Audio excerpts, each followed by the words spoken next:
a todas, a todos. Es un gusto estar aquí en esta quinta sesión de la actividad Migraciones, Lecturas de Crítica Cultural en América Latina, y hoy Mary Torras, francés, nos acompaña para hablar de la literatura con acento. Mary, la voy a presentar, es profesora de Teoría de Literatura y Literatura Comparada en la Universidad Autónoma de Barcelona. Sus trabajos de investigación versan sobre ámbitos como la autobiografía, la identidad, la autoría, el cuerpo, el género y la sexualidad, con especial dedicación al comparatismo entre literatura y artes audiovisuales. Ha sido profesora invitada en diversas universidades europeas y latinoamericanas, y sola o muy bien acompañada ha editado Feminismos literarios, Cuerpos, géneros, tecnologías, Corporizar el pensamiento, escrituras y lecturas del cuerpo en la cultura occidental, Cuerpo e identidad, Encarnaciones, teorías de los cuerpos, acción y reinvenciones, culturas lésbicas en Cataluña en los siglos XX y XXI, El cuerpo en juego, cartografía conceptual y representaciones en las producciones culturales latinoamericanas, los papeles del autor, teoría sobre la autoría y qué es una autora. Además ha publicado ensayos, Soy como consiga que me imaginéis, la construcción de la subjetividad en las autobiografías epistolares de Gómez de Avellaneda y Sor Juana, y Tomando cartas en el asunto, las amistades peligrosas de las mujeres con el género epistolar. Parte de sus artículos pueden encontrarse en plataformas como academia.edu.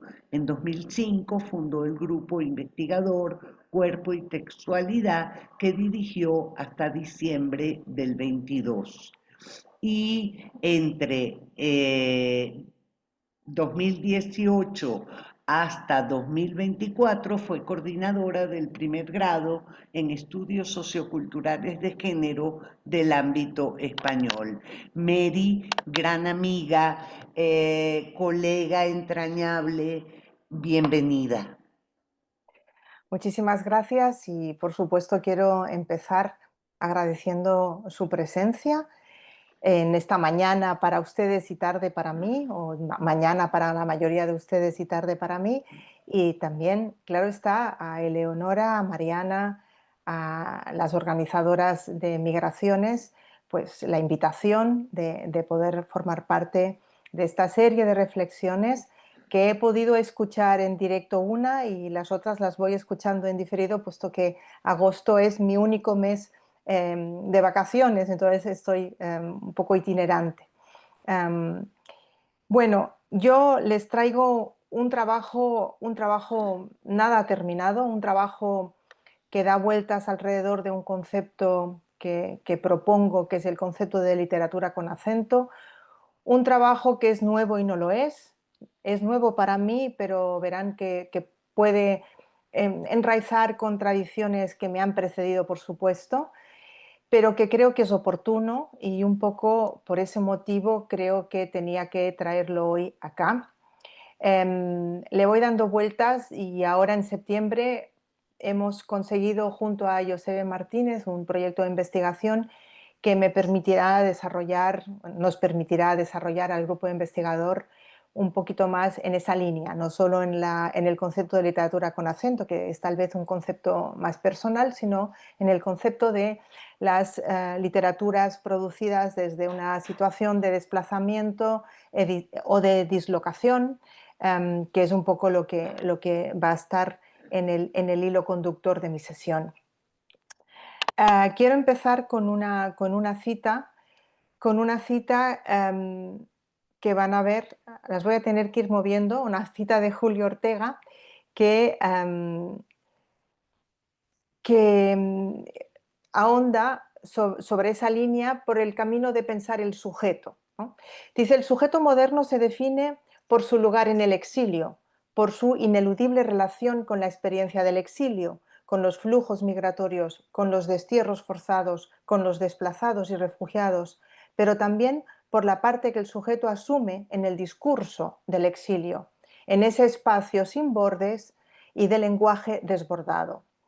Si en la noción de exilio hay dos espacios interpuestos, el que se deja o pierde y el que se busca o encuentra, en la experiencia del exilio y en el relato que da cuenta de la misma hay otro lugar forjado por el lenguaje. Este territorio de la lengua, pronto cruzado de otros registros, es en definitiva el espacio que deberemos cartografiar para reconocer no sus fronteras, sino sus escenarios, mezclas y procesos. El concepto de literatura con acento es un intento justamente de contribuir, puesto que no es la única manera de hacerlo, a esta cartografía de un territorio de discurso. Por tanto, un poco el tema, el leitmotiv, el hilo conductor de esta serie de conferencias y de reflexiones lo aterrizo en la sesión de hoy de la mano de Julio Ortega y demás conceptos, como van a ver, al territorio de la literatura como un territorio de lenguaje y un territorio de discurso. ¿Sí? Bueno, ahí voy. Hay otros conceptos conocidos, como el de Gisela Jeffes, en una página web que pueden consultar, que se titula Poéticas de los dislocamientos, donde ahí también se habla de un sujeto dislocado, entendiendo un sujeto sin anclaje, sin un lugar de pertenencia. Sí, hay otras iniciativas, además de Ortega, hablando de esos sujetos. Lo que me gusta de la cita de Ortega, y por eso la uso a modo de epígrafe inicial, es que lo atrae todo, o sea, lo deposita todo en el terreno del lenguaje, en el terreno del discurso, que es el terreno, a mi entender, de esa literatura con acento que yo les propongo como un concepto. Y para un poco delimitar, aunque Ortega decía muy bien, no los bordes, no las fronteras, delimitar o mezclar en coctelera qué es lo que sacude el concepto de literatura con acento, he elegido tres términos, primos, hermanos, familiares más directos e indirectos de ese concepto, que son estos que tienen aquí. La imaginación translingüe, el escritor o escritora alófono, alófona y la literatura extranjera. Y los he traído aquí de la mano de tres personas que los han usado, que han teorizado con ellos o a partir de ellos o contra ellos o desde ellos, pero van a ver que son conceptos que implican otras aportaciones, otros nombres. Yo los traigo aquí de la mano de Kellman, Obligado y Pogat, pero en realidad se podría ir a buscar otros nombres que quizá ustedes tienen en su cabeza, ¿no? Por un lado, esta imaginación translingüe podría generar, o podríamos pensar junto a esta imaginación translingüe, una literatura translingüe, como de hecho van a ver qué ha pasado, ¿no? Pero ¿qué quiere decir translingüe? ¿Cómo surge esa idea de translingüe? El concepto viene asociado a la adquisición de una lengua de forma tardía. Hay una cita de Jürgenson, o Jürgenson, si lo pronuncias a la francesa, que dice Mon français n'a pas d'enfance, mi francés no tiene infancia. Por tanto, esa idea de translingüe viene asociada siempre o normalmente a la adquisición de una segunda lengua. Por tanto, esa segunda lengua, llamada muchas veces lengua de adopción, se enfrenta o se confronta con la lengua materna, que es un concepto que ahora dentro de nada voy a repescar. Ha habido, un poco en la línea esta del sujeto moderno de Ortega, pasado al concepto de literatura, ha habido una idea que dice que justamente la tradición translingüe o la mezcla de tradiciones literarias enriquecen la literatura. Esa idea de que la tradición translingüe es una tradición literaria más rica y original se opone de algún modo a un concepto, que es el de literatura nacional, que si bien en América, en el continente americano, está un poco más caducado, en la vieja Europa sigue terriblemente presente. Y en el panorama de los estudios literarios españoles, terriblemente presente. Hay normalmente en España una resistencia a aproximaciones como la literatura comparada o incluso los estudios culturales, que les parece a veces una cosa como muy moderna y muy impropia, pero muy impropia, ¿por qué? Porque lo que sigue todavía gobernando, distribuyendo los estudios literarios en Europa en general y en España en particular, es la idea esa de territorio, lengua, identidad nacional, ¿no? Y las literaturas nacionales, que son unos conceptos que no han existido, que no han existido siempre, sino que vienen asociadas a los imperios, sobre todo del XIX, siguen vigentes en el siglo XXI en la distribución de los estudios. Entonces, esa idea de que una tradición mezclada, comparada, mestiza, es una tradición literaria más rica, choca con el imperio todavía de la idea de la literatura nacional asociada a un territorio y a una lengua, y obviamente con unas jerarquías, ya lo veremos, dentro de ese territorio y de esa lengua, ¿no? Por tanto, esa literatura translingüe entraría como un proceso de desnacionalización hacia, idealmente, podríamos apuntar una especie de ciudadanía del mundo, en el mundo de las literaturas, en el mundo de la literatura en mayúscula, pero muchas veces esa literatura translingüe lo que hace es desnacionalizar, borrar la lengua materna para renacionalizar, o con el neologismo estúpido que he puesto aquí, neonacionalizar. Eso lo hace muchísimo el entorno francés, que adopta escritores, escritoras, pero los adopta y los naturaliza, como dicen en la lengua, que es terrible el término, los naturaliza en función de su borrado del pasado y de su literatura y lengua anterior, y su adopción del francés como lengua de creación literaria. Y aquí tenía algo más puesto, a ver, que no puedo leer lo que yo tengo. Ah, sí, tenía la cuestión esa de si se trata de una cuestión individual o de una cuestión colectiva. Muchas veces esos procesos de autores, autoras que escriben con una lengua adquirida de forma tardía, se plantean como logros individuales, como cuestiones individuales, como fruto de una especie de peripecia personal de ese autor o de esa autora que lo lleva, y a veces ciertamente sí, siempre hay una peripecia personal que acompaña esos relatos de vida. Pero muchas veces esa personalización y esa individualización lo que hace es borrar un fenómeno colectivo donde hay migraciones ¿no?, que mueven determinadas personas de un lado hacia otro, y imperios, naciones que los adoptan, pero pagando un peaje muchas veces de esa individuación, de ese borrado del pasado, o de esa consideración, digamos, como excepción. En la línea esa de la idea de lo translingüe, hay un aporte que me parece interesante, que está en inglés y está en castellano al mismo tiempo, de África Vidal, que es este libro de 2021, Traducción y literatura translingüe. África Vidal utiliza ya el término literatura translingüe.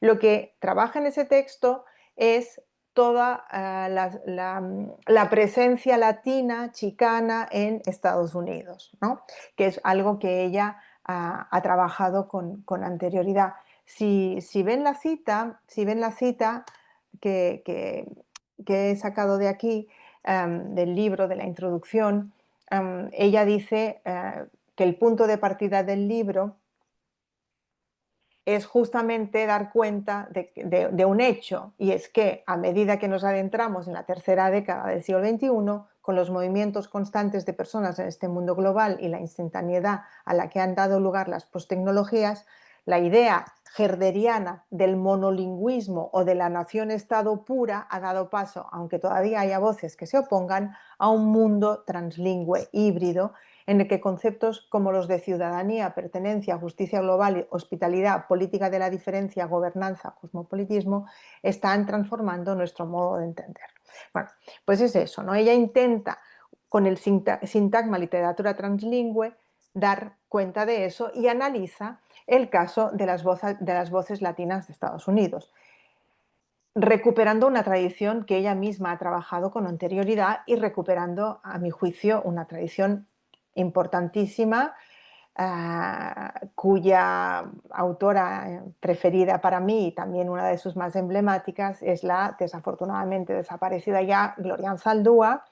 Y aquí tienen el empezar de su famosa carta a las escritoras tercermundistas, obviamente el término tercermundista usado con toda la ironía de Anzaldúa, hablar en lenguas, ¿no? Que empieza así, que les recomiendo la lectura y esta edición reciente, pero la pueden encontrar en internet, queridas mujeres de color, compañeras de la escritura, ¿no? Y dice, aquí estoy, ¿no? Estoy escribiendo encuerada al sol y me imagino cómo están escribiendo ustedes.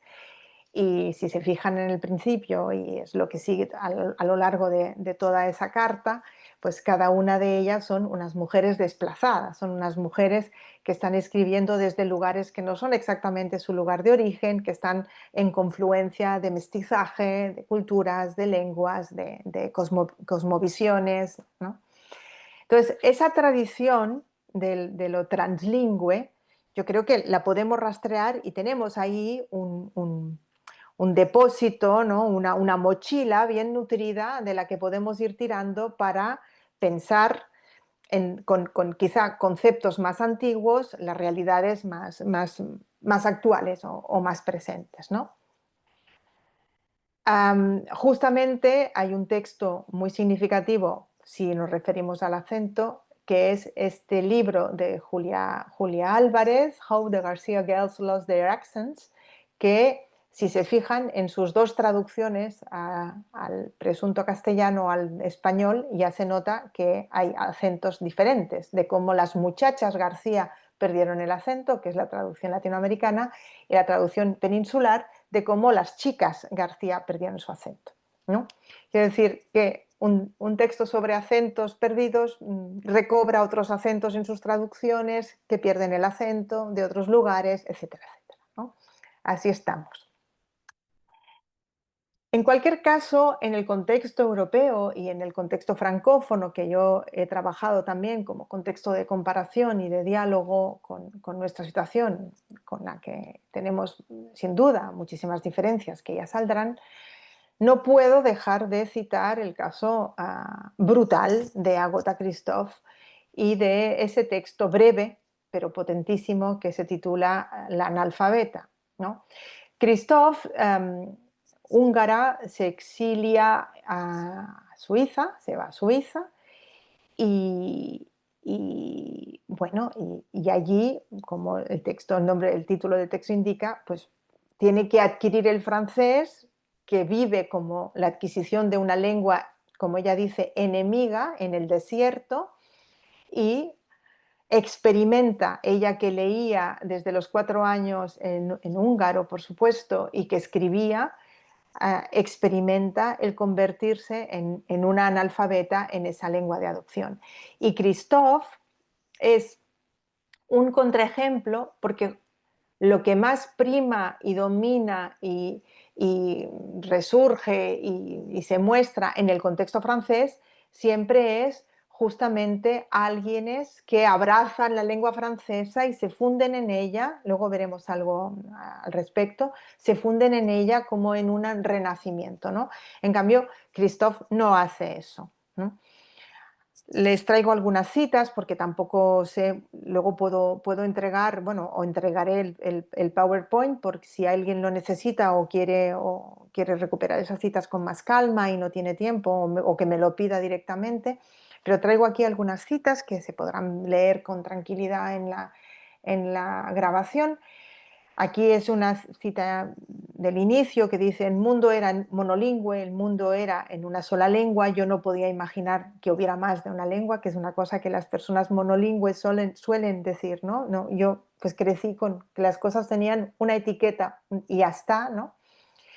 Y luego pasa que eso, que cuando llega a Suiza, tiene 21 años, y dice: me enfrento a una lengua totalmente desconocida para mí, y ahí empieza mi lucha por conquistar esa lengua, una lucha larga y encarnizada que durará toda mi vida. Y más abajo dicen: la lengua francesa es una lengua enemiga. ¿Mm?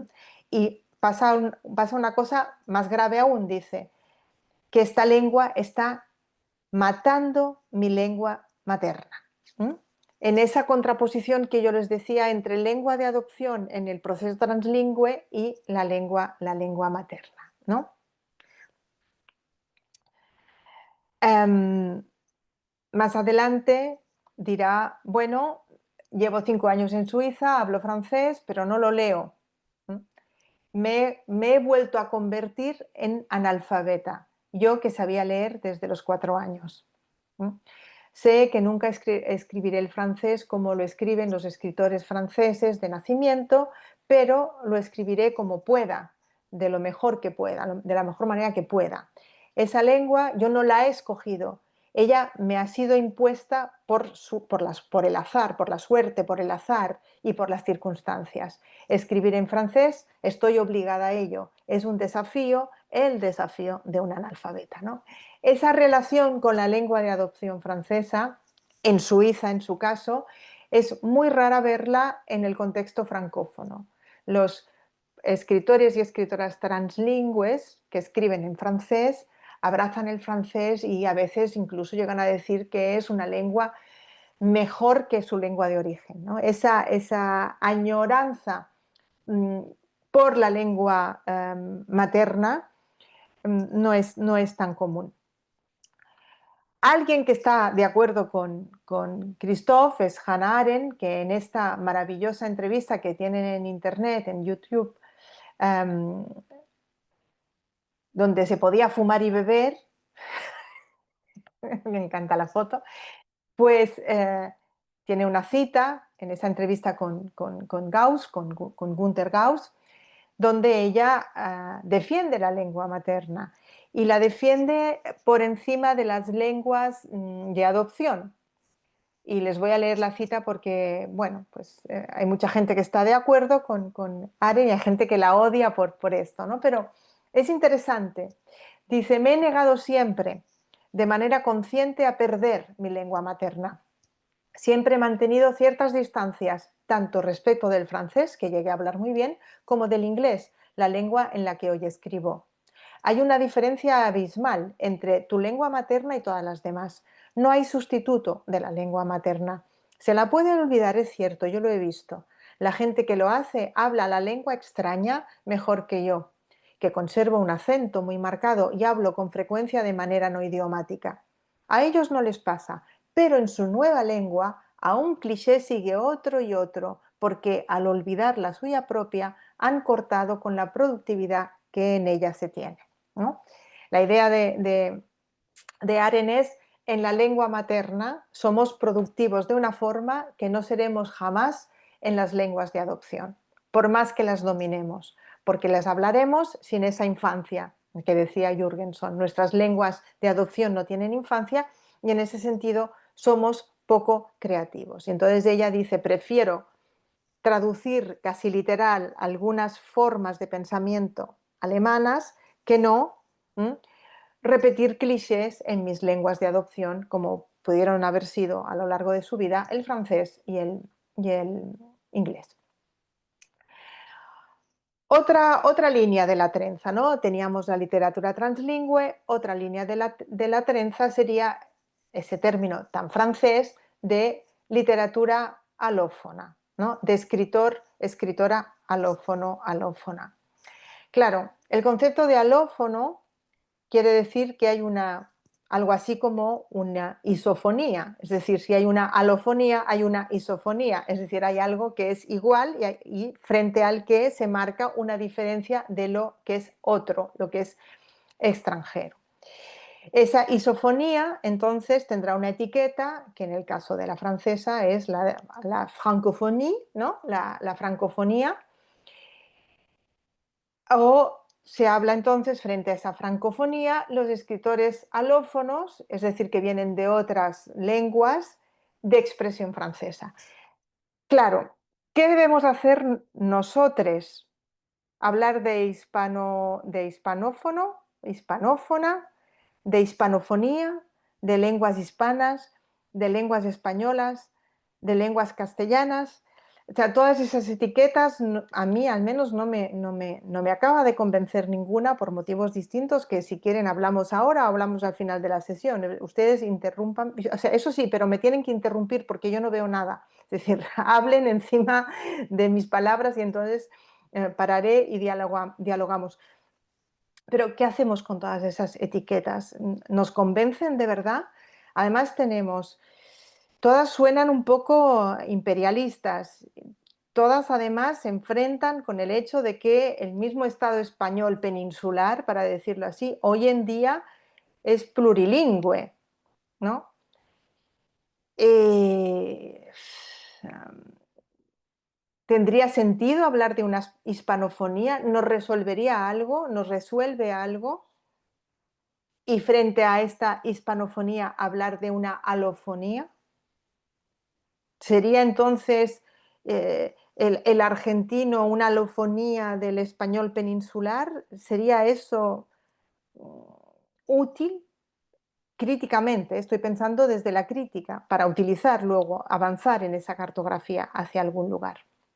En cualquier caso, en la producción en lengua castellana, española, hay un texto que creo que es maravilloso, que es este ensayo de Clara Obligado, titulado el texto una casa lejos de casa, la escritura extranjera. Ahí está la tercera etiqueta que yo les proponía en la trenza de reflexión para cartografiar esa literatura con acento.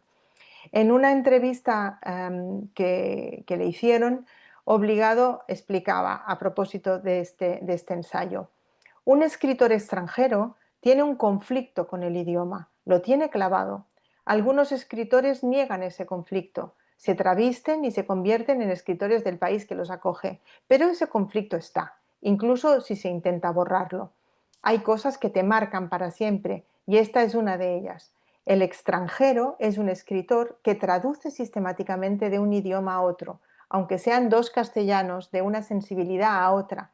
Esto modifica la escritura y da una conciencia del idioma más potente.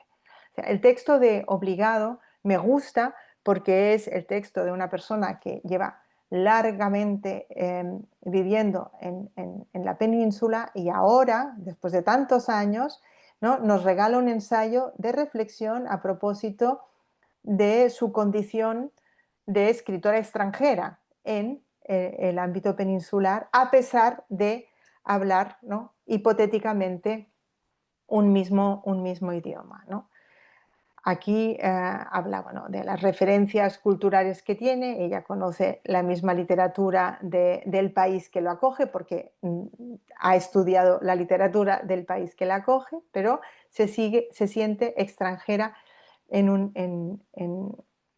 en ese idioma, ¿no? Ahí tengo una cita que les quería leer, a las otras se las voy pasando, pero dice: no se nace extranjero, es una condición que se nos va pegando como una segunda piel, como una costra. Extranjero es siempre el otro. En sí mismo el sustantivo implica negación. Forastero, meteco, ajeno, extraño, etimologías excluyentes. Ninguna de esas palabras suena bien. Ser definido por no pertenecer. Es lo mismo que sucede con el concepto de alófono. Normalizar el idioma, considerar que algunos acentos son de segunda, incluso dentro del propio territorio, aprender a decir vale, vosotros, tú, tío, conjugar de otra manera, explicar lo que querías decir, no compartir el humor ni entender muchas cosas. Eso no se dice así, será en tu tierra, tragicómico. ¿vale? Es esa experiencia de, sí, hablamos una misma lengua, pero aquí hay una jerarquía, tú eres extranjera, tu idioma es incomprensible, no hablas bien la lengua, no se te entiende, ¿m? Y esas cosas, ¿no? Que les parecerá una tontería, pero durante años ha habido correcciones en las editoriales, en las editoriales, en las tesis doctorales, en los artículos de revistas, de estos castellanos no peninsulares, ¿no?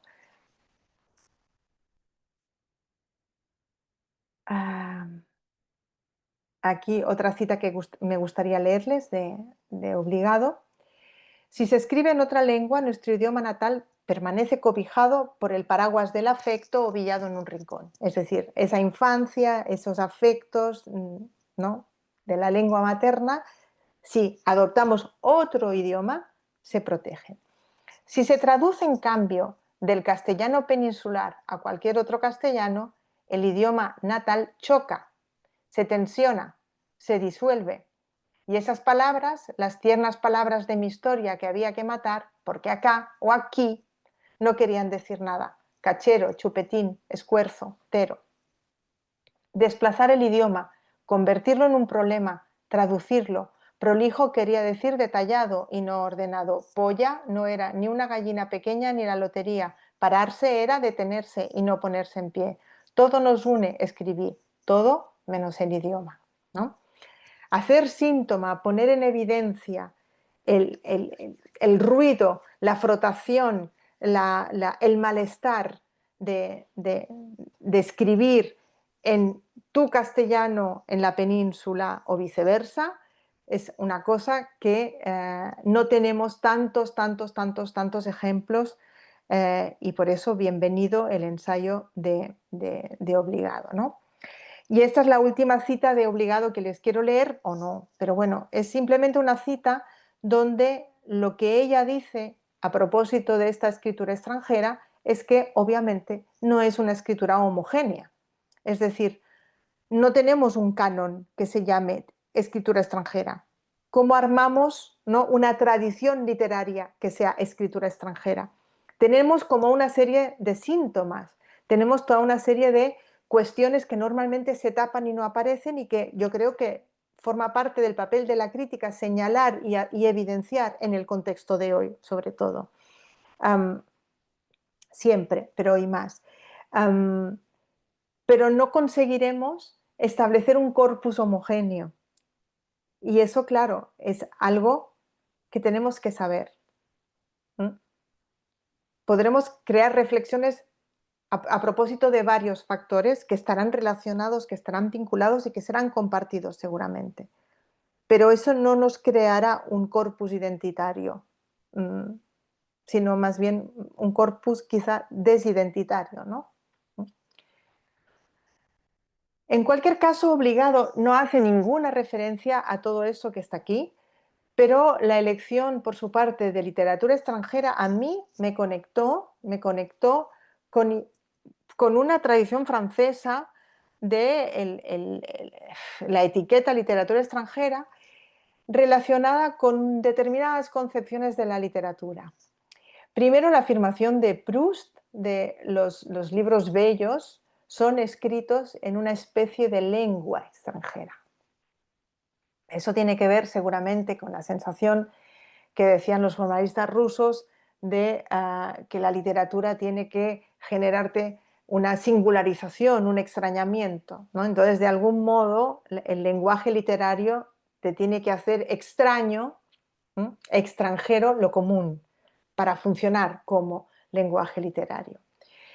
En cualquier caso, el término o el concepto lo recoge Roland Barthes y dice: la escritura es una lengua extranjera en relación con nuestra lengua. Y esto es necesario para que exista la escritura. Es decir, escribir implica extranjerizar la propia lengua. Y el tercero en concordia o discordia, bueno, en casi concordia, aunque yo creo que nunca puede ser en concordia absoluta con nada, Derrida, ¿no?, que tiene esta frase, para mí, como siempre, como tantas de las suyas, tan potente: solo tengo una lengua y no es la mía.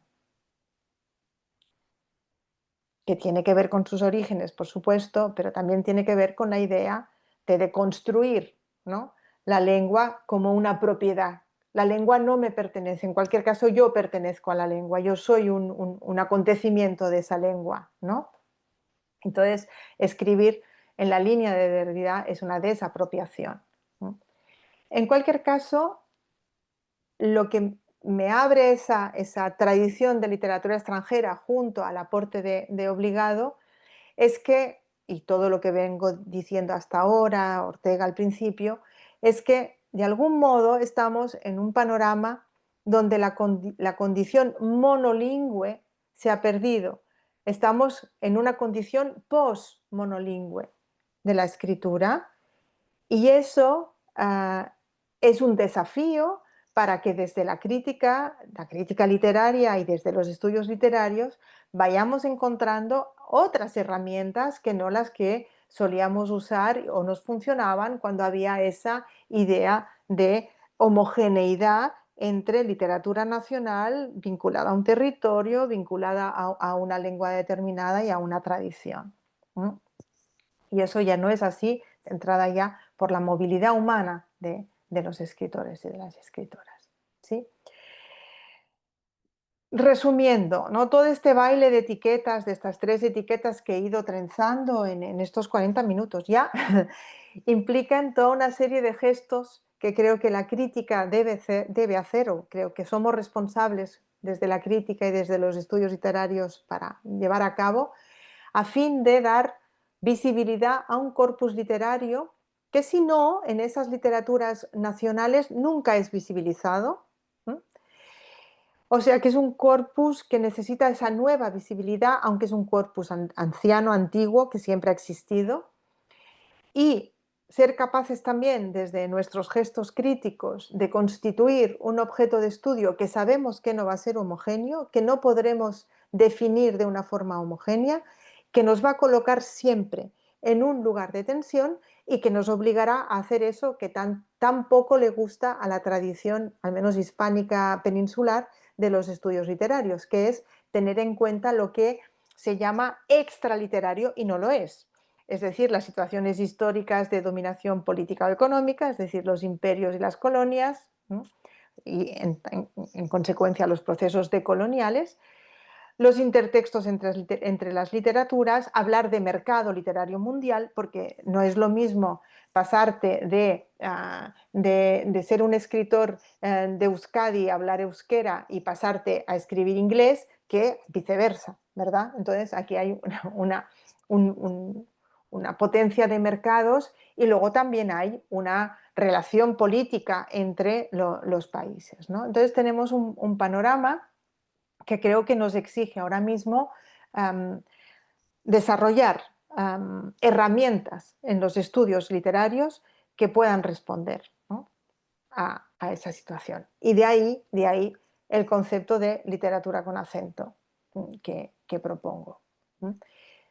Porque me da bastantes juegos, digamos, ¿no?, de tener acento, ¿no?, cuando se tiene un acento, sin elegir tenerlo, simplemente porque en la lengua que hablas resuena otra lengua, otro tonema, otros acomodos de la lengua física, ¿no?, del trato lingüístico. Poner el acento, ¿no?, porque tu literatura puede tener acento porque quieres poner el acento en determinadas cuestiones, quieres señalar determinadas cuestiones y ahí pones el acento. Sacas tu lengua y sacar la lengua puede ser muchas cosas, puede ser sostener la lengua, es decir, la sacas para que no se pierda, puede ser que la saques como una forma de desacato y de irreverencia, o puede ser que vayas con la lengua fuera porque tienes una situación migrante donde tu lengua sale, pero porque estás currando, laburando un montón hasta la extenuación, ¿no?, como veremos, por ejemplo, bueno, pasaremos por encima, pero bueno, en el texto de Ceniza en la boca de Brenda Navarro, ¿no? De hecho, los 2 textos que yo di para leer, para compartir con ustedes, eh, uno de ellos, que es el de 2024, trabaja este concepto de literatura con acento, de poner el acento y de sacar la lengua y todo eso, con dos novelas. Una es Ceniza en la boca de Brenda Navarro, la mexicana Brenda Navarro, y la otra es de Paula Oloysharac, argentina, Mona, que es una de sus novelas menos conocidas, pero que sería como la segunda novela o tercera novela de Oloysharac. A propósito de la, de la novela de Brenda Navarro, de Ceniza en la boca, quiero leerles o quiero hacer referencia a esta crítica de Jorge Téllez, que me pareció una observación ah, muy lúcida por parte de este crítico, cuando hablaba de la novela, porque se fijó en una cuestión de lengua, una cuestión de lengua anatómica. Dice Téllez, de hecho, lo que para mí es lo más logrado de esta novela es la sutileza con la que propone la imposibilidad de comunicar la experiencia migrante, la disolución de la identidad en un lugar ajeno, el dolor de no pertenecer, la discriminación, la pérdida, el abandono y la decisión de no reducirla a una compilación de lugares comunes fácilmente digeribles. Por ejemplo, lean la novela y cuenten cuántas veces los personajes chasquean la boca en lugar de decir algo. En ese chasqueo se encuentra contenida la idea central de este libro. Lo anterior no significa que no haya momentos en que los personajes hablen de manera explícita sobre lo que piensan o sienten. Mi punto es que, incluso cuando eso pasa, queda claro que la complejidad de esta construcción artística se basa más en esconder que en mostrar, como si la narración se tensara hasta llegar de nuevo al chasquido de la boca. Y es verdad, si han leído ya Ceniza en la boca, no sé si se acordarán, pero si hacen una leída así al azar de cualquier eh, momento del texto, normalmente aparecen chasquidos de lengua, ¿no? Cuando se tensa la cuestión, haciendo un poco a imagen y semejanza de la cuestión súper tensa que viven sus protagonistas, ¿no? Especialmente la protagonista. Hay un trabajo importante de lenguaje en el texto de Brenda Navarro, donde hay el mexicano latiendo frente el español peninsular, ¿no? Les leo un trocito, aunque no soy yo quien va a leerlo mejor, ¿no? ¿Quién sabe qué éramos para los vecinos, si panchitas, si latinas, si un estorbo, si una mancha en su barrio que no podían limpiar? Pero nunca nos dijeron nada, ni para bien ni para mal, hasta que vino Diego a verme. Eso no es un piso turístico, me dijo un señor calvo, panzón, olor a tabaco. Lo ignoré y agarré a Diego del brazo y salimos a la calle. Y ese pendejo, pues pendejo, no le hagas caso. Vamos a tomar el metro y no nos vamos a perder, ¿no? O sea, aparte de la observación racista horrible del señor, ¿no? Es como, de algún modo, Navarro hace eso, ¿no? Coloca el diálogo en estilo indirecto libre, em, enfrenta palabras, a veces que solo cambian por el género, otomán, otomana, ¿no? Mm, realidades distintas y sobre todo los prejuicios racistas frente a esos personajes que están ahí pues, trabajando e intentando sobrevivir como todos, como todas, como todes, ¿no? No les leo más, pero bueno. De Paula Oloysharac. Eso pertenece a una entrevista que le hicieron a propósito de Mona y un poco Oloysharac señala que la movió a escribir el texto, ¿no? Que es un poco la situación racista de discriminación aparentemente positiva de las personas migrantes en Estados Unidos, ¿no? Dice, esta política de cuotas es propia de un sistema profundamente hipócrita. Por un lado, concede la representación al latino, que por cuota debe tener un lugar en el departamento universitario, mientras que por otro lado, deporta a los inmigrantes latinos como si fueran la peor porquería, gasea a seres humanos en la frontera y peor aún, naturaliza el discurso racial, el inmigrante, vos que venís de Sudamérica, sos inferior porque no sos blanco, porque sos de una raza inferior. ¿Mm? Y Mona es justamente alguien que tiene un lugar en un departamento universitario, es escritora, mientras escriba sobre la realidad de su condición de migrante racializada y mientras su tesis doctoral trabaje un tema de su condición de migrante racializada, ¿no? Entonces, hay cierta ironía, ¿no? En la pluma de Olo Sharak, ¿no? Aunque le hubiera venido bien sumar alguna que otra discapacidad física, ligera, aunque evidente, pero nadie es perfecto del 100%, ¿no? Es decir, a ver qué otra discriminación puedo sumar para que mi beca sea más sólida, ¿no? Aquí tienen un momento, el argumento de Mona es que está desplazada junto a otros escritores para ver quién se lleva un premio increíble, un premio muy reputado. Y dice, solo la tranquilizaba, ella es peruana, solo la tranquilizaba que hubiera poca gente en español, porque los escritores se tomaban muy en serio su idioma y eso los volvía agresivos.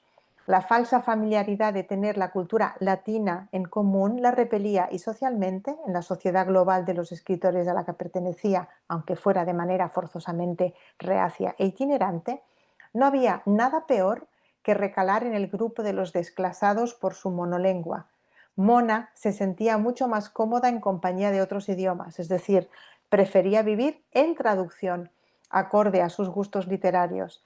Además, compartir un idioma podía ser una faena compleja que requería de traductores imposibles, ¿no? A mí eso me remite directo a obligado. Es decir, compartir un idioma, compartir presuntamente el castellano, el español, requiere unos traductores que no están ejerciendo porque aparentemente tenemos en común el idioma, pero esos traductores son necesarios y al mismo tiempo son imposibles porque tendría que ser traducir del español al español, ¿no? Bueno, en cualquier caso, quiero hacer un poco de recuperación también del término acentuada, literatura con acento, de dónde viene. Es un término que el primero que lo usó fue Hamid Nafisi en 2001, hablando de cine, digamos, en la diáspora, de cine excéntrico, fuera del centro, de cine a veces hindú, producido en lugares externos, ¿no? Entonces, es interesante y así lo recoge en el manual Phyllis Zizek. El término se refiere a las películas del tercer mundo, así como a obras de migrantes, refugiados, exiliados y otras personas desplazadas que cruzan múltiples fronteras y hablan múltiples lenguas con acento. A menudo desde el margen al centro, ¿no? Se desplazan hacia el centro, pero tienen, digamos, el acento del margen, ¿no? Entonces, este cine con acento es algo que da cuenta de lo excéntrico, de algo marginal que está, digamos, entrando en el centro. Del cine lo agarró Marta Sagarra aplicándolo a la comunidad, recogiendo, por un lado, este aporte del cine junto con la idea de excentricidad de Braidotti, podía también haber apelado a Teresa de Lauretis, y lo que hace ella al aplicarlo, dice, mi propio uso del término implica también el acento entendido de forma literal y por lo tanto en relación con la palabra, la voz y el cuerpo. Y eso es algo que yo, bueno, para algo fundé Cuerpo y Textualidad, es algo que yo comulgo, es decir, lo que me gusta de la literatura con acento es que de algún modo en ese corpus encuentra un cuerpo, recupera un cuerpo para ese corpus, visibiliza un cuerpo para ese corpus. Y ese cuerpo ya no es el que actúa por defecto o actúa todo el mundo queriendo ocupar su lugar de ese sujeto blanco, primermundista, de lenguas cultas y primeras y no secundarias, rico, heterosexual, lo que quieran, ¿no? Ya no es ese sujeto. De repente el acento lo que hace es oscurecer ese sujeto, sexualizarlo, extranjerizarlo, algo le hace a este sujeto que es justamente un sujeto desplazado y que hace ruidos. Y eso es lo que me gusta de esa garra, que ese acento ya no es simbólico, ese acento es algo que remite, como ella dice, al cuerpo en su aportación, ¿no? Y reflexiona a propósito del acento de cosas que casi son obvias de decir, pero bueno, leo la cita. Todos sabemos lo que es el acento, califica la forma de hablar una lengua según el origen regional de la persona o si se trata de una lengua extranjera, según cuál sea su lengua materna.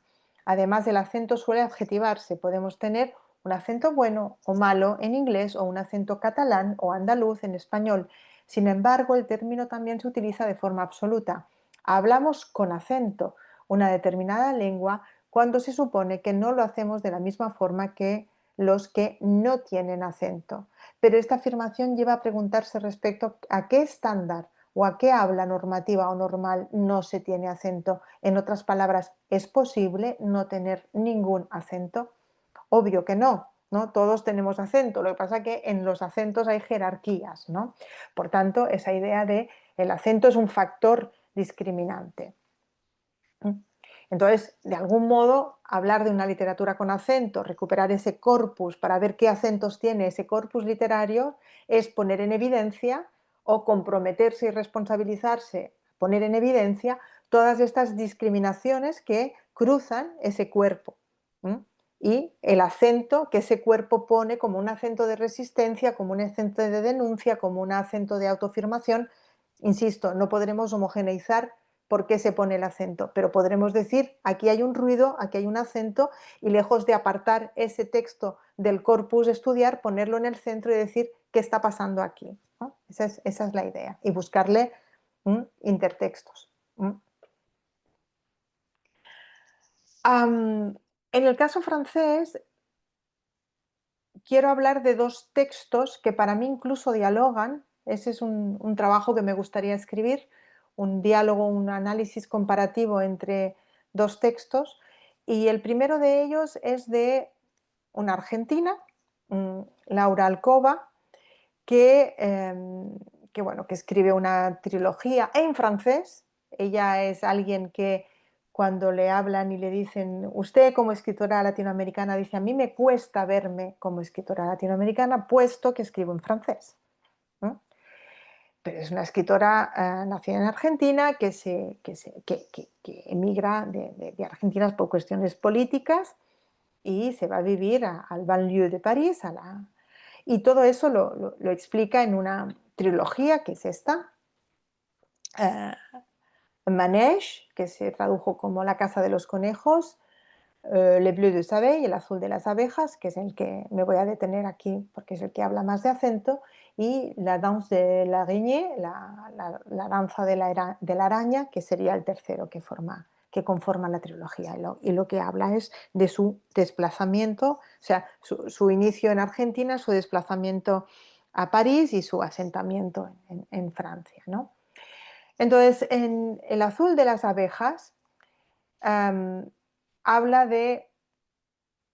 empieza diciendo, mi viaje comenzó en alguna parte detrás de mi nariz, y justamente esa parte detrás de mi nariz es la dificultad que tenía como castellano hablante para pronunciar las nasales en francés. Y la cita que abre el texto, el epígrafe, es Clarice Lispector. Quiero señalar que es Clarice Lispector. ¿Y qué cuenta El azul de las abejas? Pues cuenta su lucha para convertirse en una niña francesa. Su desplazamiento de Argentina a París, pero un París de banlieue, de barrio, no es el París del centro, por supuesto. Su trabajo, el trabajo que hacía su madre y el intento de su madre de escolarizarla en francés, de que entrara con un baño lingüístico en la lengua francesa, y la realidad es que ella se va encontrando para vivir ese proceso, ¿no? En cualquier caso, en la protagonista hay un deseo de acometer ese proceso al 2000%, ¿no? Fíjense en esa cita. Y la idea del baño lingüístico de pronto no me basta, quiero ir mucho más lejos, quiero hundirme en esa lengua para siempre, quiero estar adentro, comprender cada sonido, del primero al último, que las vocales de detrás de la nariz me revelen de una vez todos sus secretos, que vengan a alojarse en mí en un lugar nuevo, un rincón que no conozco aún, pero que me descubrirá el itinerario que siguen, el mismo itinerario que recorren en todos los que las pronuncian sin tener, a diferencia de mí, necesidad de pensarlo tanto, ¿no? Si es verdad que para una persona castellano hablante el francés está lleno de sonidos extraños, nasales, tiene mucho más de repertorio vocal y es un poco lo que da cuenta Alcoba en El azul de las abejas, ¿no? Esta es otra cita que me salto y esta es quizá la que me gustaría leerles ya nada más, porque hay un relato muy bonito y es que su padre está en Argentina preso, eso me gusta mucho, y lo que hacen es, la forma de conectar con su papá preso es leer los mismos libros. Lo que pasa es que ella trata de leerlos en francés, ¿no? Y su papá los tiene que leer en español. Entonces escriben cartas. De hecho, Alcoba cuenta que se puso a escribir ese libro, El azul de las abejas, cuando encontró todas las cartas que había intercambiado con su papá preso político en Argentina, ¿no? Y esas cartas las tiene que escribir en castellano, pero le cuenta a su papá todo lo que lee, ¿no? Entonces aquí es un momento en que ella va a la biblioteca a buscar un libro eh, y la bibliotecaria la ve con su francés, digamos, titubeante y le quiere hacer leer un libro infantil que es Le Petit Nicolas y ella no quiere, ¿no? Entonces la escena es graciosa, dice: ¿por qué a pesar de los esfuerzos que hago, a pesar de todas las vocales que consigo esconder detrás de mi nariz y cada vez mejor, además en este mes de abril y del año 1979, todavía hablo con acento argentino? Un acento que detesto más que nunca. En cuanto abro la boca, antes mismo de hablar, ya siento vergüenza. No bien la bibliotecaria me escuchó, su voz se volvió meliflua. Empezó a hablarme como se le habla a un bebé o como si acabara de descubrir que era un poco idiota. ¿No querés llevarte mejor una historieta? ¿Una de Tintín o de Asterix? O, en todo caso, Le Petit Nicolas, si lo que querés es un libro. Ese es más para tu edad. ¿Ya leíste Le Petit Nicolas? Por culpa de mi acento suelo pasar por tonta. No hay nada que me irrite más. Y como si esto fuera poco, la bibliotecaria empieza a repetir la frase, separando bien las sílabas, alargando las palabras como suenan las voces en cámara lenta. Tu as déjà lu Les Petits Nicolas. ¿No? Es un ejemplo de su incomodidad, de su rabia, de cómo el acento argentino lo quiere erradicar, le molesta. Bueno, frente a ese texto de Alcoba hay este libro de Polina Panashenko, Tenir sa langue, no es alguien de origen latinoamericano, pero lo traigo en contraste con Alcoba, es alguien de origen ruso, que lo que hace es recuperar, es el mismo caso, viaja de Rusia a Saint-Étienne, en su caso, al lado de Lyon, su madre trabaja y lo que hace es escolarizarse en francés, ¿no? Y entonces la nación francesa la naturaliza y de Paulina pasa a Pauline. Y lo que cuenta este texto es cómo intenta recuperar su nombre, Paulina, ¿no? El que tenía en Rusia, ¿no? Cuando nació en Rusia. Y entonces ese relato de recuperación del nombre va acompañado de un relato de migración, ¿no? Y esta escena me parece brutal, porque es cuando ella por primera vez nota el acento francés de su madre. Han ido a Rusia a ver unos familiares, regresan al aeropuerto de Saint-Exupéry en Lyon y van a buscar el coche y de repente ella escucha el acento ruso de su madre. Dice, los sonidos brillantes que resbalan sobre las sílabas francesas como en un ensayo, ¿no? Dice, ¿por qué me ha dado por escuchar a mi madre en francés en lugar de escucharla en ruso? La pregunta es preciosa. ¿Por qué me ha dado, o sea, qué me ha dado a mí ahora por escuchar a mi madre en francés en lugar de escucharla en ruso? Porque si la escucha en ruso, aunque su madre hable francés, no le oye el acento ruso. ¿Mm? Y entonces es interesante, ¿no? Porque dice, la única de la familia que perdió su acento ruso fui yo. La pared entre el francés y el ruso fue un estanco, fue estanca, ¿no? Nada se filtra de un lado a otro. ¿Mm? No se oye nada, ¿no? Y al final de esta cita, me parece, bueno, dicen, tu francés es impecable, impecable, tal, tal, ¿no? Y ella bromea, ironiza a propósito de lo que le dice, no tienes ningún acento, bla, bla. Y entonces ella dice, al final, el acento es mi lengua materna, ¿no? Y es muy interesante, porque la lengua materna es el acento cuando habla en francés, la lengua paterna es el acento cuando habla en francés. Su padre y su madre tienen acento cuando hablan en francés, ella no. Entonces, ese acento es el vínculo con la lengua materna. Y muy interesante porque la propuesta de Panashenko no tiene nada que ver con la de Alcoba, al contrario, sin hacer ningún tipo de menosprecio para nada a la lengua francesa, que es, por supuesto, también la suya, hay ahí una, una necesidad de reivindicar que hay una lengua rusa también ahí y que el proceso que ha vivido la ha llevado a que una especie de esquizofrenia entre Pauline y Polina, ¿no? Su parte rusa, su parte francesa. Polina rusa en casa, Pauline francesa fuera, ¿no? Y es curioso y es una cosa que quisiera escribir sobre eso, ¿no? Comparar los dos textos y ver cómo funcionan en diálogo, ¿no? En cualquier caso, hay un ensayo um,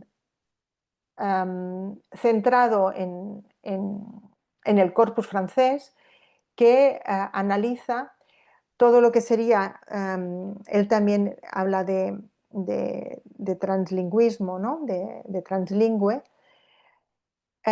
los procesos translingües y hace una asociación que es interesante y cierta, ¿no? Y dice que muchas veces los relatos de escritores translingües son relatos sobre la escritura del yo. Es decir, que muy a menudo son relatos de reflexión no solo autográfica, sino también de reflexión sobre el hecho mismo de escribir. ¿Mm? Que de algún modo el hecho de adquirir otra lengua, de escribir con varias lenguas, tener que elegir una o no querer elegir una o lo que sea, bueno, Ozoni lo que hace es hacer tres divisiones, los escritores de conversión, los de liberación y de los Robinsones. Agota Christophe ya es una Robinsona, una superviviente aislada en el francés, ¿no? um, Pero es interesante cómo el hecho de tener una experiencia de escritor translingüe o de escritura extranjera o de escritura alófona conlleva muchas veces una escritura sobre el yo, una écriture de soi, una escritura sobre el yo, una autografía y al mismo tiempo una autografía a propósito de la escritura misma, del trabajo de escribir, del hecho de ser un escritor, ¿no? Esa noticia la recibí ayer y la pongo aquí, y es que el texto de Polina Panashenko, Tenir sa langue, se ha traducido al castellano por Íñigo Jauregui. No tengo el libro, esas manos son de una librera de Tarragona que me hace recomendaciones y me dice, ¿este te va a interesar? Digo, pues sí, lo estoy leyendo desde 2023 en francés, o sea, sí, y ahora se ha traducido al castellano. Como lengua viva, traducir es difícil porque tenir sa langue puede querer decir tres cosas. Cuando en francés tienes tu lengua, quiere decir que te callas, que te la muerdes, lo que diríamos en castellano peninsular, morderse la lengua.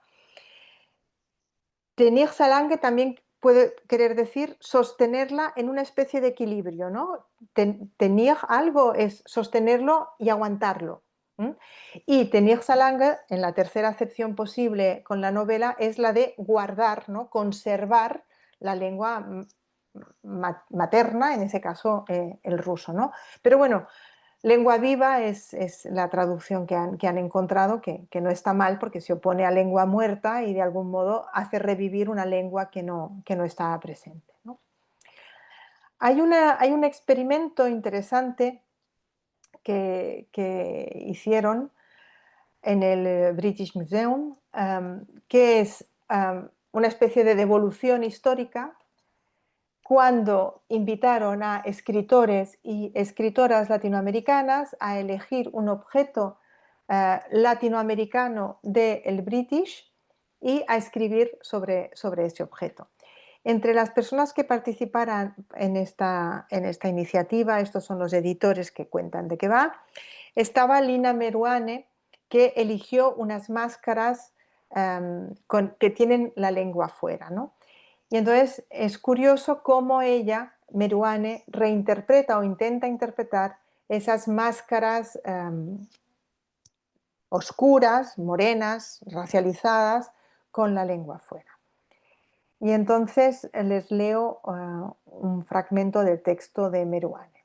Es un libro muy interesante para ver cómo los escritores y las escritoras cargan de sentido esos objetos, porque la mayoría no agarran objetos que pertenecen a su origen, ¿no? Sino claro, son objetos indígenas, con lo cual a veces también no coinciden con los límites de una de las naciones latinoamericanas. Pero bueno, dice Meruane.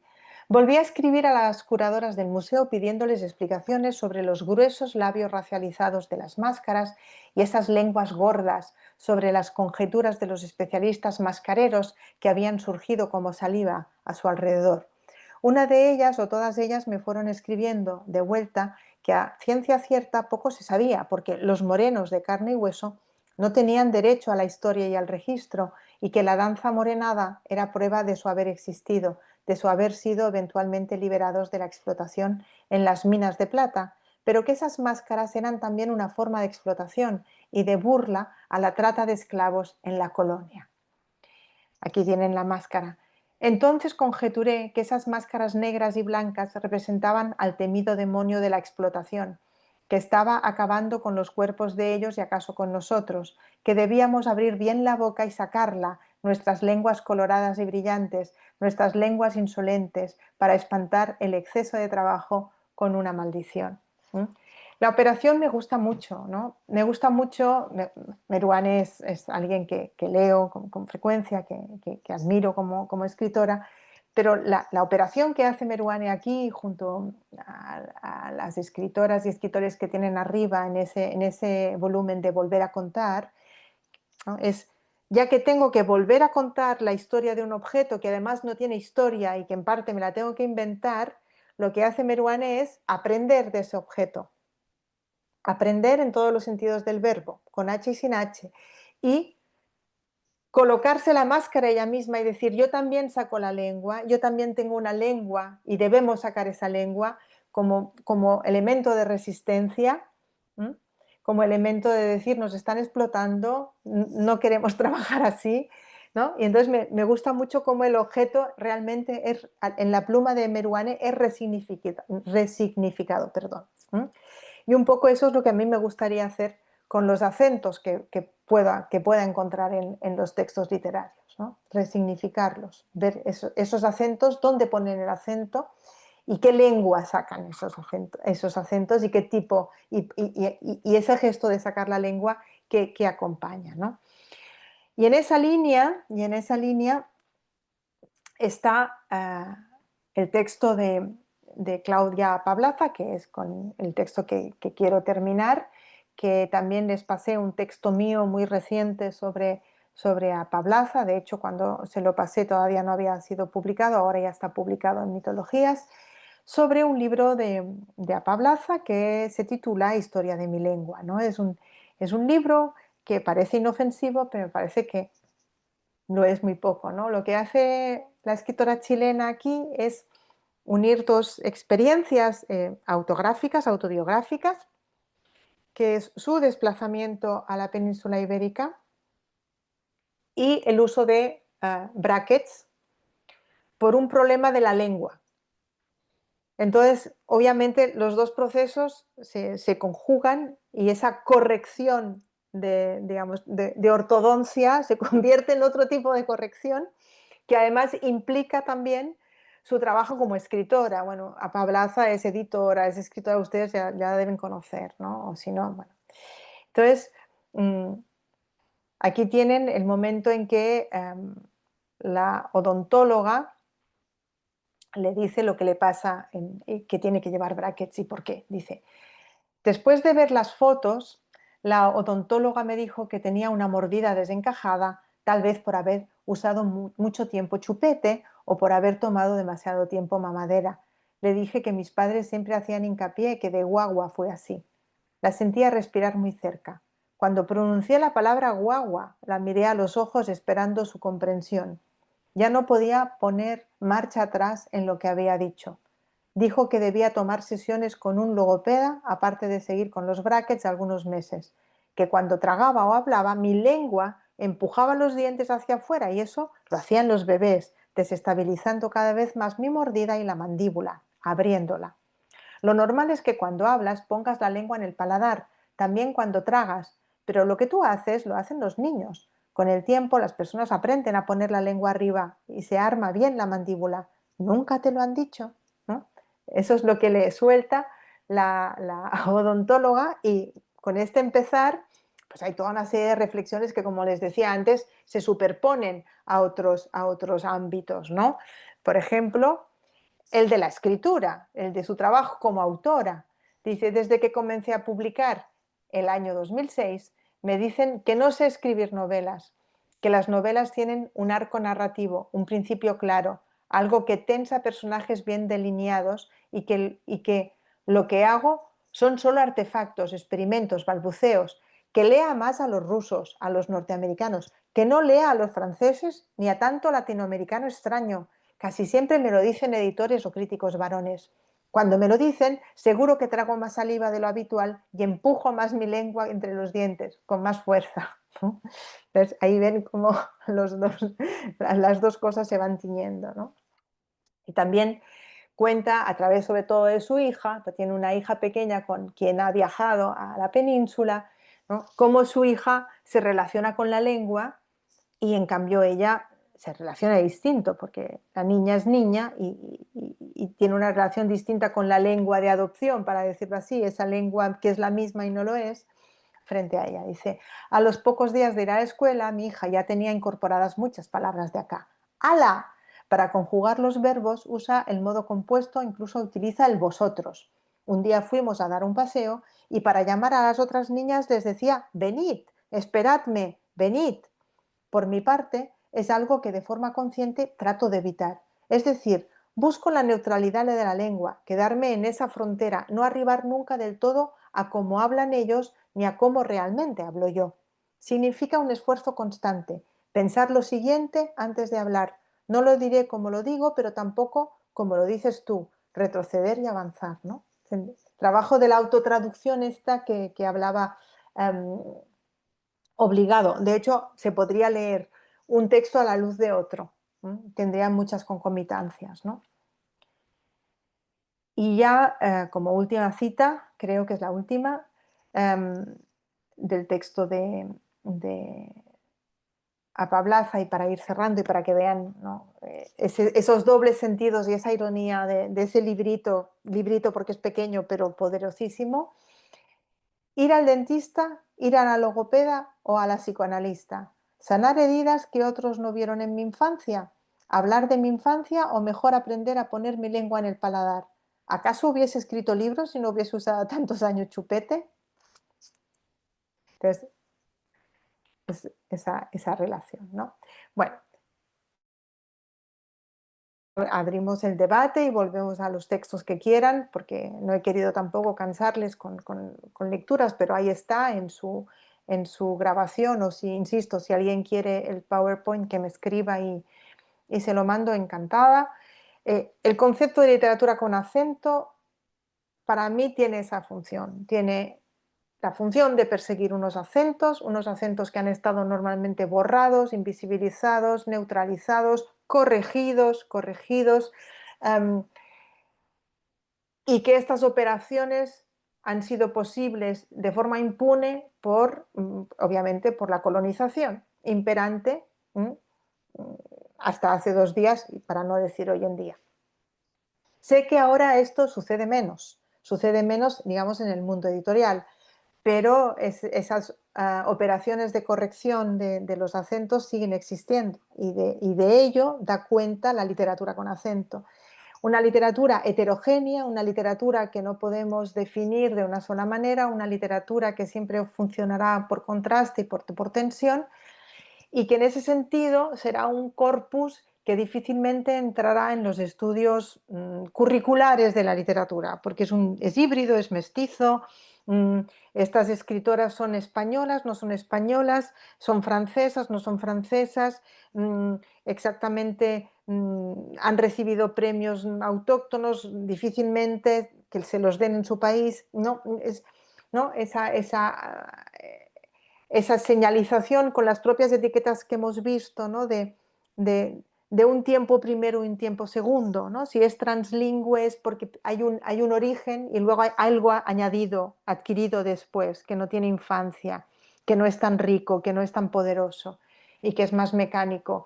Si es alófono es porque en realidad no es de aquí, es de otra parte, ¿no? Si es extranjera, pues qué decir, ¿no? Ya no nos pertenece, es una literatura extraña, porque extranjera y extraña comparten etimología.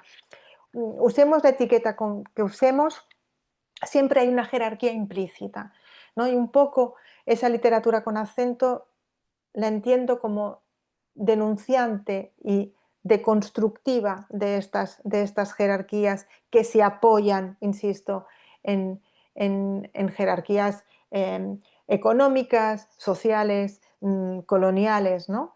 Y creo que es nuestra labor, insisto, como estudiosos, estudiosas de la literatura, intentar encontrar maneras de visibilizar eso y de introducir herramientas en el campo de los estudios literarios para dar cuenta de ello, ¿no?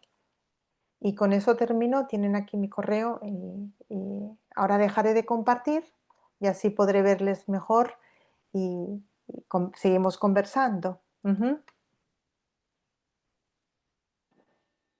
Muchísimas gracias, Mary. Es un trabajo precioso lo que presentaste. Y yo pensaba en este territorio de la lengua como una metáfora de la desidentidad. No, tú empezabas hablando al principio de los movimientos migratorios y los tránsitos como formas de transgredir los estados nacionales o la estructura identitaria de los estados nacionales, ¿no? Y que precisamente lo marginal sea el rasgo que singulariza esta letra dura que de repente Ujú, tiene una marca de oralidad además. ujú. Sí, sí. De hecho, cuando hablo de cartografiar, ya me sale el término, sobre todo porque me parece un territorio, ¿no? Me parece un territorio que debemos dibujar, porque lo que pasa es que es un territorio que no sé cómo lo ves tú, Eleonora, pero dentro del sistema de los estudios literarios, claro, el propio sistema lo expulsa, porque es un territorio que no va a constituir exactamente una unidad de sentido, sino que va al contrario, ¿no? A desmontar las unidades de sentido que conforman nuestros pivotes de estudio muchas veces. Pero claro, porque nuestros propios instrumentos fueron forjados, digamos, desde una visión, desde un panorama y desde una jerarquía, indudablemente, que ilumina una parte y menosprecia o deja fuera del foco de estudio a otra, ¿no? Entonces, yo creo que todo ese territorio duro, literaduro, ¿no? Es justamente um, el que pone el acento, el que saca la lengua, el que no pertenece a esa conformación de literaturas nacionales que yo creo que a pesar de todo sigue estructurando nuestros estudios literarios. Bueno, aquí seguro que hay realidades muy diversas y tal vez me desmienten y ojalá, pero al menos en España siguen estructurando, pues sí, los departamentos de las universidades, los posibles grados que puedas estudiar. Y claro, en esa estructura de purismo del del siglo XIX imperialista, no hay lugar para esa realidad que por otro lado es la realidad, ¿no? Si hacemos caso de Ortega, no es el sujeto Claro, moderno.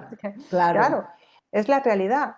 La mayoría de nosotros tenemos experiencias de pluriculturales, de desplazamiento. ¿Qué te voy a contar? A ti, o sea, tenemos eso en nuestro itinerario vital, ¿no? Y en la mayoría de personas hay algo de eso, si no directamente, indirectamente, ¿no? sí. Bueno, tenemos una intervención en el chat Ajá, de María Guadalupe Mercadillo. Muchas gracias por la delicada, cuidadosa y experta presentación de la lengua con acento, que seguro todos tenemos, nos singulariza, nos define, es parte de la identidad, se migre o no. ajá, sí. Notaba al ir de turista o en permanencias prolongadas en otros países no hispanos, no hispanoparlantes o cuando se migra de forma permanente. Agradecería mucho me compartiera su presentación. Claro que sí. Puedes Mm, copiar en el chat, Mary, Mi, o me lo mi das, correo, ¿cómo es? Mary.torras, ¿verdad? sí, mary.torras UAB, Universidad Autónoma de Barcelona, Punto, UAB.cat.os. Llega igual, llega con cat y llega con es. Sí, ahí perfecto. llega, ahí me llega. Sí, ahí me llega.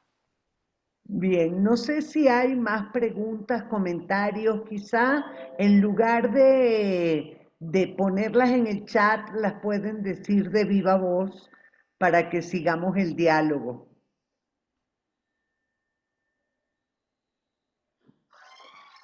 O recomendaciones de lectura que me quieran hacer, de textos que yo pueda leer también en mi intento de encontrar, ¿no?, ejemplos de eso,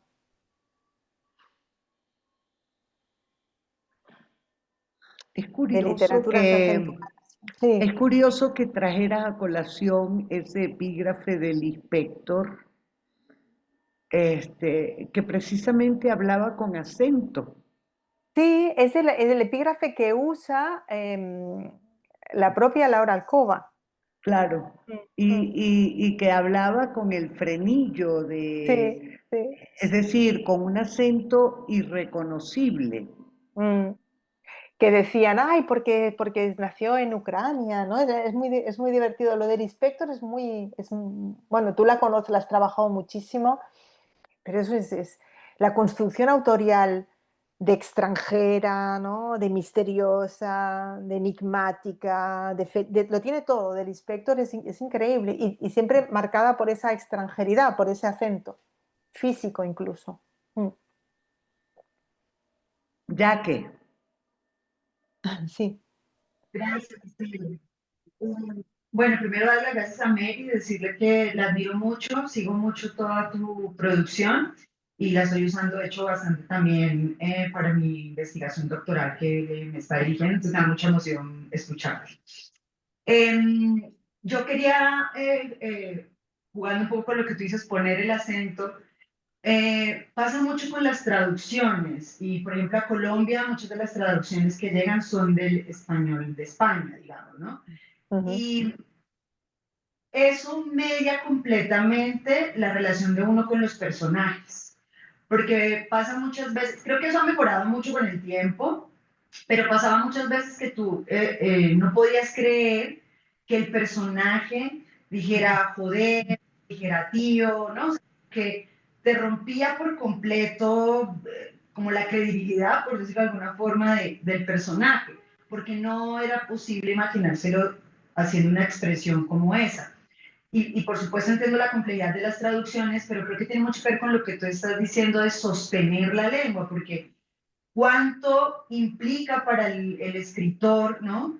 Encontrar esa palabra que es la que le da el acento al personaje y a la historia. Entonces creo que esa idea de sostener aplica también como para todo ese entorno de la traducción que siempre me ha Total, parecido pues. totalmente, totalmente de acuerdo. Bueno, la traducción es apasionante porque la traducción, claro, cualquier lectura es una interpretación, ¿no es cierto? Pero la traducción es una interpretación que asume además el deber de sedimentarse en otro texto que a la vez será leído y reinterpretado, ¿no? Entonces, totalmente. Lo que pasa es que las empresas editoriales no ven o no han querido ver, porque el concepto de traducción era otro y se creía que una traducción era una vez para siempre y nada más alejado de la realidad, no han querido ver que es necesario traducir un texto varias veces, que cualquier nueva traducción y desde lugares distintos, porque el texto dirá cosas distintas desde lugares distintos o en momentos distintos. Entonces, para mí, ¿qué sería bueno? Para mí sería bueno que un texto no siempre se tradujera en español peninsular, ¿m? Que se tradujera en distintas formas del español, porque, porque me haría más rico el texto. Pero bueno, es que es lo que pasa, ¿no? Es la jerarquía colonial existe, ¿no? De la misma manera que se corregían hasta hace 2 días. Yo lo he vivido eso en la universidad, de decir, no escribe bien el español. No, perdón, sí escribe bien el español. Lo que escribe el español venezolano, escribe un español colombiano, escribe en otro español. ¿Qué quiere decir? No, es que, yo qué sé, complejizar no existe en el RAE. Bueno, pues no existe en el RAE, pero sí existe en otros sitios. Ya está, no pasa nada, no es todo lo que exista en el RAE lo que tiene que pasar. ¿No?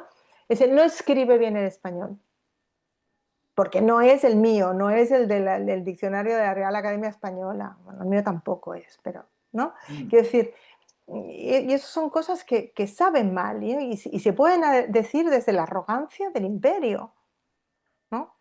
O cuando decían, ah, bueno, wow, uf, pues que pongan un glosario detrás. Si no me lo traducen al peninsular, que me pongan un glosario. No, pues te buscas tú las palabras, como todo el mundo se busca las palabras cuando lee y no entiende. Da igual que sean de un origen o de otro, ¿no? Esas cosas, es verdad, tienes razón, pasan menos. Y el mundo de la traducción es la prueba constante de estos choques, de estos mestizajes, de estos encuentros culturales, de estas frotaciones lingüísticas, desde luego que sí. ¿Tu tesis va sobre algo parecido? ¿Trabajas algo ahí en esa línea? No, yo estoy trabajando escritura de mujeres y estoy Ajá, trabajando a Alice Hector, a Schweblin, a wow, Gainza y a Villegas. Ujú. Estoy ajá, proponiendo una nueva categoría que son narrativas del acontecimiento ajá, para sacarlas de la categoría de ficción o em, como lo tenebroso, lo escondido, que es usualmente como se leen estas escritoras, y yo propongo otra lectura hablando de que son narrativas del acontecimiento. ajá. ¿Y el acontecimiento estaría en el concepto de lo fantástico, de lo inusual o Lo no? fantástico de ahí donde lo quiero sacar, el acontecimiento como eso que irrumpe por completo tu identidad y tu Ajá, vida, y tú no le ajá, vas a poder dar la espalda a eso, ¿no? Entonces, cuando dale. todo se desborona en un segundo, ese es el acontecimiento y marca todo lo que vendrá. Y por más que quieras fingir que no sucedió, sucedió y ya no hay vuelta No atrás. hay vuelta atrás, ya.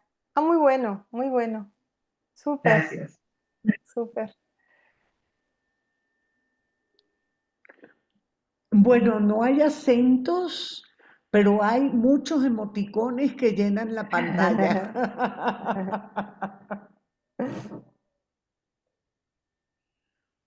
Pero me llamaba mucho la atención también, Mary, que el acento es ese signo que no se lee, sino que se escucha, Ajá, ujú. ¿no? Es como que remite a la escucha. Claro, Eleonora, pero es que en literatura el único género que un poquito, porque tampoco tanto, admitimos que se escucha es la poesía. Claro, Claro, si tú no pronuncias a la latinoamericana los versos de y mi voz, o sea, si lo pronuncio en castellano es castellano peninsular, mi voz que madura y mi voz que madura. Pero si tú lo pronuncias en acento más latinoamericano o canario, da igual, sería y mi voz que madura y mi voz que madura. No, o sea, hay claro, cosas que las tienes que poner en fonética, porque si no, no las estás leyendo. Y lo que es claramente así es la poesía. Aún así, cuando estudiamos, por ejemplo, en la universidad, literatura medieval, que era una literatura cantada, nadie nos canta. El poema del Mío Cid no tiene ningún sentido leerlo en versos, nos lo tendrían que cantar. La poesía trovadoresca de los trovadores se tiene que cantar, pero todo lo que es el oído en la propia literatura ya lo hemos quitado, porque literatura es letra y la letra se lee, ¿no? claro. Y es paradójico, es un oxímoron lo de literatura oral. Entonces, mm, poner el acento en los estudios literarios también es querer poner ese oxímoron, de decir, bueno, pero hay un sentido que acompaña al discurso, a la letra, a la palabra, y se escucha, ¿no? Por Mm, eso los acentos han sido borrados bajo la norma de la lengua, claro, la corrección, la pretendida la corrección. pretendida normalización Exacto, de... exacto. Y estaba Sí, pensando ahí en Lady, por ejemplo, estaba acordando de mis clases de literatura del pregrado, cuando uno leía El amor cortés, Sí, que era una cosa, además el profesor era re aburrido, entonces nada ayudaba y sonaba tan extraño, o sea, eso era para uno como tan lejano, como tan absurdo, era, ridículo, se volvía como el chiste cuando salíamos de clase y bueno, luego uno madura y entiende más cosas, pero en ese momento era como cero conexión con esos acentos, con esas formas y claro. claro, luego entiendes pues dónde está como la belleza del asunto, pero eso es también lo que lo hacía complejo, o con los cantos gregorianos. Y me acuerdo que era Mm, la clase de las 7 de la mañana, y yo decía, pero ¿qué hacemos escuchando cantos gregorianos a las 7 de la mañana, metiéndolos ahí, que en latín, que no sé qué? Yo tomaba clases de latín, entonces todo era como absurdo en ese momento, ¿no? Ya luego, claro. pues, uno encuentra la sensibilidad que hay ahí y vas entendiendo, pero creo que para mí más lejos, ese también es un buen ejemplo, ¿no? mm. Sí, sí, sí, sí. Mm. Mary, te pregunta María de los Ángeles si has vivido experiencias migratorias o por qué te interesó este problema. Bueno, porque, digamos, yo no, pero mi pareja sí, que es de otro lugar, de otra cultura, de una cultura dentro de la cultura, porque es francesa, pero de Bretaña, ¿no? Que además, bueno, el bretón es otra lengua dentro del francés y muy, muy eclipsada, muy olvidada. Yo soy catalana, soy bilingüe, mi familia viene en parte de Francia, en parte de Italia, o sea, es una familia muy, muy mezclada. Y yo personalmente no, pero mi segundo país es México, eso lo tengo muy claro, eso lo tengo muy claro. Mm, Cuando en 2020 me encontraron un cáncer, mi primer pensamiento, fíjense, fue primero, no, ¿y si no vuelvo nunca más a México? Como si fuera mi casa. Y luego dije, ahí va, y nunca he estado en el Machu Picchu. Este fue el segundo. Pero primero fue, ¿y si no vuelvo más a México? Y afortunadamente, bueno, luego vino la pandemia, porque además coincidió. Y el año pasado, ahora hará un año, nos vimos con Eleonora y estuve tan feliz, tan feliz, tan feliz. No, pero no esa experiencia, no esa experiencia. Pero sí que tuve la suerte de estar al mando del doctorado de mi universidad, cuando me doctoré yo, me pusieron, porque en ese momento ese era mucho trabajo y no, nadie quería hacerlo, me pusieron al mando del doctorado y fue un momento en que había muchas becas de España para latinoamericanos y latinoamericanas y había muchas propias becas de Latinoamérica. Fue un momento muy bueno de intercambio y viví muy cerca de todas esas personas y fue un poco como sentir una comunidad que lamentablemente pocas personas han podido realmente crear, ¿no?, su lugar de trabajo en las universidades españolas, pero sí que, por ejemplo, las personas que yo he dirigido están todas trabajando en universidades en México, en Ecuador. Eso me hace muy feliz porque siempre me permite, si nos encontramos o si viajo, pues siento de algún modo que vuelvo a algo que amo, a algo que es propio, es familiar, ¿no? Hay muchas maneras no sé cómo decirlo, de mestizaje, ¿no? Y nuestro trabajo, ¿no, Eleonora, nos permite, en tu caso sí que hay un desplazamiento, digamos, muy fuerte, importante a lo largo de tu vida, pero nuestro trabajo nos permite también, y yo he aprendido mucho de eso. Exponernos a esa Exponernos a la contaminación. alteridad, sí, sí, exponernos a Sí. una alteridad que te da la vuelta y nos tiene que pasar. Yo Mm. agradezco sumamente eso cuando me pasa, lo agradezco sumamente. Me gustaría participar. He levantado 3 veces la mano Ay, es que no te Perdón. veía en mi pantalla, y ha perdón. desaparecido mi mano a cada rato. Pero bueno, ahí está. Saludos a todos. Rapidísimo. Mary, muchísimas gracias. Me encantó tu último comentario de que soñaste con que no había sido a Perú, no había sido a Machu Picchu. Me pareció simpaticísimo. Yo soy peruana, por eso te lo digo. Bueno, mi pregunta es, yo no tengo nada que ver con la literatura, la verdad, pero leo diferentes cosas, cosas técnicas, pero mi pregunta es, qué raro que aquí en todo este grupo hay un solo señor y todas tus fuentes han sido de mujeres.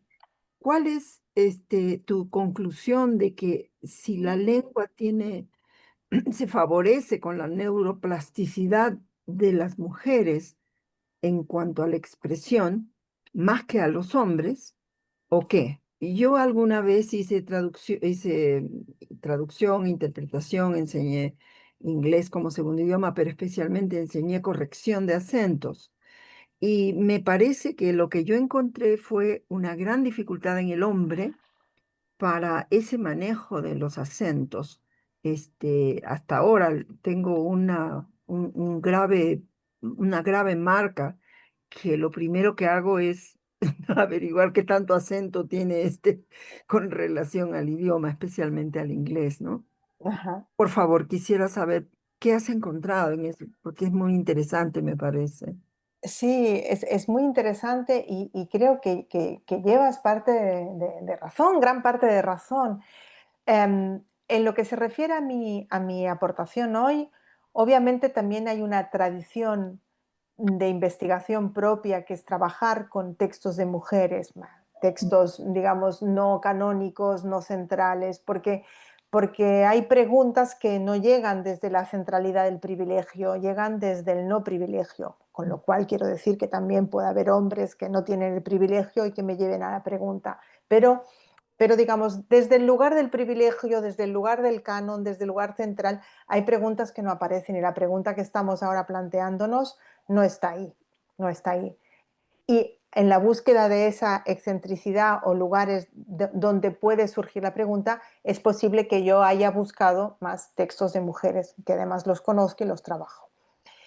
Pero en lo que tú decías, y recogiendo también lo que Jacques dijo, la traducción ha sido siempre un territorio femenino de mujeres. ¿Mm? Si se fijan, los estudios teóricos sobre traducción revisan metáforas como la traducción, como la esposa del texto original, no el texto traducido como la esposa del texto original que le tiene que ser fiel, ¿no? Y eso lo hacen mucho las traductoras canadienses, ¿no? Y desmontan esas metáforas. O incluso los estudios de traducción desde Brasil agarraron la metáfora del caníbal, ¿no? Y decían, el texto traducido se ha comido al texto, ¿no? Porque, ¿no? Desmontaban todo también el texto traducido como esclavo del texto original, ¿no? Entonces, la traducción ha sido un territorio de mujeres, sobre todo cuando la traducción era muy menospreciada. Aún así, yo creo que hoy en día las traductoras, hay traductoras buenísimas, buenísimas.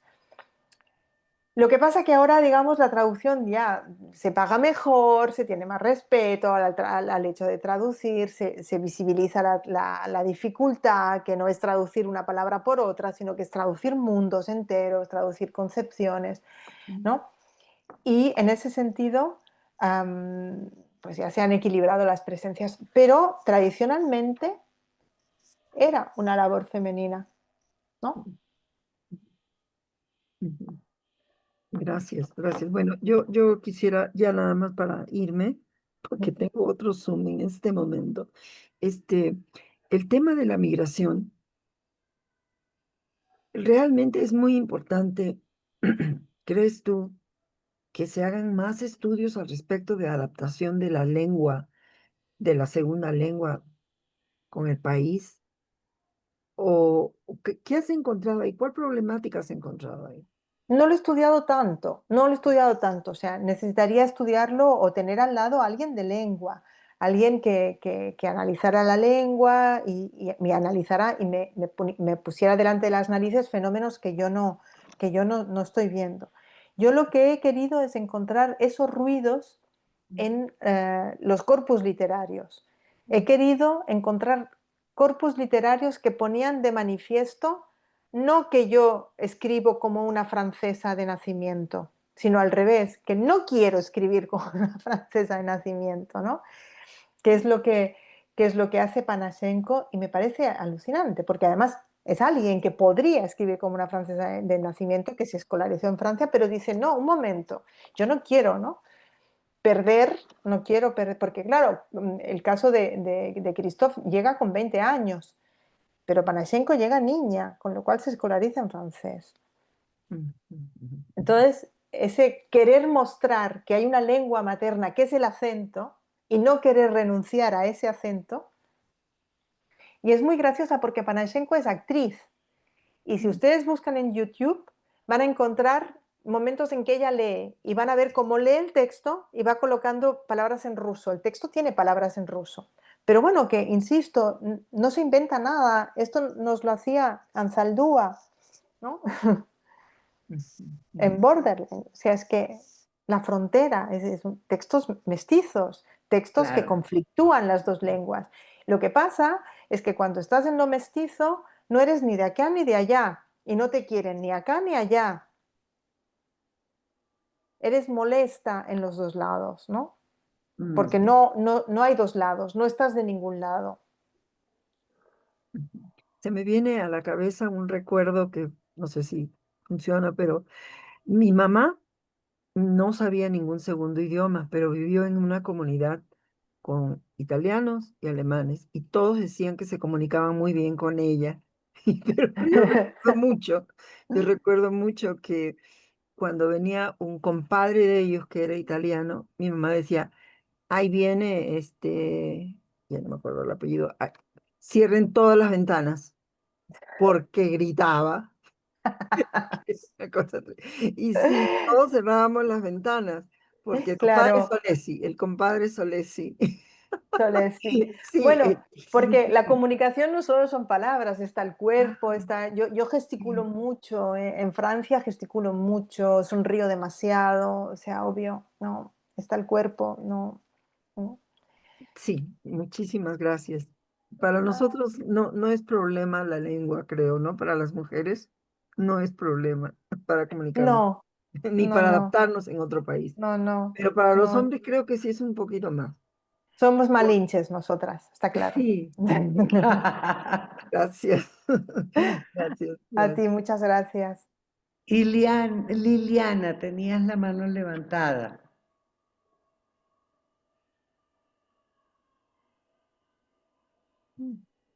No, es que me llamó mucho la atención, espérate que no puedo prender acá la cámara.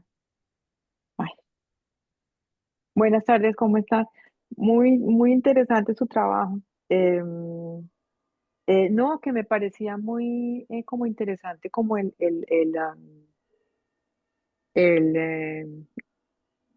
el énfasis como en tantos tipos de lenguas que usted, o sea, no Ujú, es solamente, digamos, América Latina o el español y el castellano o en esta cosa, sino, no sé, el trabajo con los rusos, con el francés, eh, con otras lenguas, ¿no? En las que las tensiones como coloniales no son, digamos, tan por lo menos usuales como para nosotros, los ujú. latinoamericanos, digamos así, y eso me pareció chévere. Eh, y, y no, pues estaba pensando como en la importancia de Ansaldúa y de, por ejemplo, no sé, le puse ahí en el chat también hay una colombiana que se llama Ingrid Rojas Contreras, que se fue a Colombia cuando tenía como 13 años. Ajá, Y,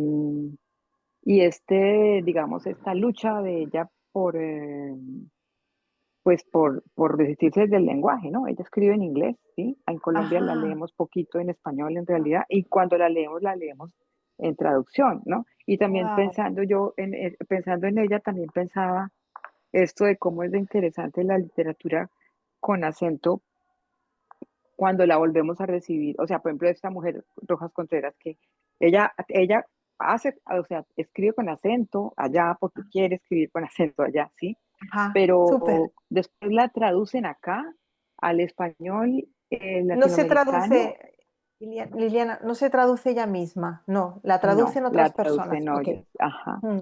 Y entonces es interesante porque es como el acento del acento, no sé, y me parece como también este tema de cómo circulan esas literaturas, porque fíjese Total, que hay claro, como dos centros, o sea, a donde se supone que están llegando, supongamos sí, Estados Unidos, los videos latinos, pero por ejemplo, sí. por las literaturas nacionales y por el centro que somos, por ejemplo, en Colombia, los escritores que trabajan esos temas son marginales en nuestras literaturas también. Ajá. Entonces, este tema del acento allá, pero después se vuelve un tema del acento acá, ¿no? Sí, tenemos Total, es que los otro, circuitos, ¿no?, que estás marcando, exacto. los circuitos de esos corpus son realmente como los propios circuitos de un cuerpo, es decir, las Mm, fronteras no son las mismas. A veces la misma frontera no es lo mismo pasarla de acá para allá que de allá para acá.